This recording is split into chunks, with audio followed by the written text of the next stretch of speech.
Pada video sebelumnya, saya sudah menjelaskan tentang apa itu networking model. Dan juga saya sudah jelaskan bahwa saat ini semua komputer, semua vendor, itu menggunakan open networking model yang sama, yaitu TCP IP. Saya tadi juga sudah jelaskan bahwa untuk membantu kita memahami suatu networking model, maka networking model itu dipecah menjadi beberapa layer. Di TCP IP, kita memiliki 5 layer, yaitu application, transport, network, data link, dan physical. Nah, selanjutnya, pada video kali ini, kita akan membahas layer-layer pada TCP IP ini. Yang pertama, kita akan bahas tentang application layer terlebih dahulu. Fungsi dari application layer yaitu adalah menjembatani antara aplikasi dengan network. Nah, contoh dari application layer yang mungkin sangat terkenal dan mudah untuk dipelajari adalah HTTP. HTTP itu digunakan ketika kita mengakses suatu web server. Contohnya, di sini kita memiliki ilustrasi bahwa ada klien, kemudian ada web server. Nah, kalau teman-teman belum tahu web server itu simpelnya adalah ketika teman-teman membuka suatu website, maka teman-teman sebenarnya mengakses web server. Jadi contohnya teman-teman mengakses facebook.com, youtube.com, google.com, dan lain-lain. Nah, itu semua adalah contoh dari HTTP. Nah, itu semua adalah contoh dari HTTP ini, yaitu dari laptop teman-teman sebagai klien mengakses web servernya Facebook, YouTube, Google, dan lain-lain.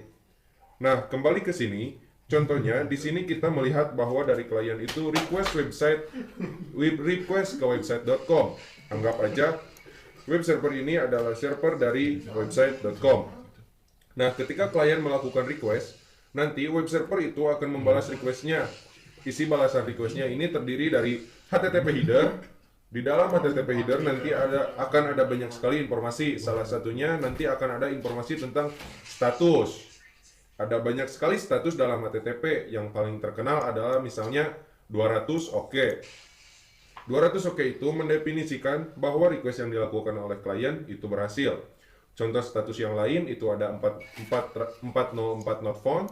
Nah, 404 not found ini terjadi ketika klien melakukan request ke URL yang tidak ditemukan. Contohnya, misal klien ini melakukan request ke website.com/about. Nah, jika di web server itu ternyata tidak ada halaman about, maka web server nanti akan memberikan status 404 not found, menunjukkan bahwa web server tidak memiliki halaman about.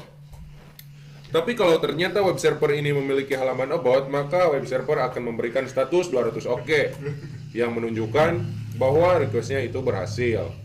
Nah, selanjutnya, selain HTTP header, nanti web server juga akan memberikan data yang sudah di-request oleh klien.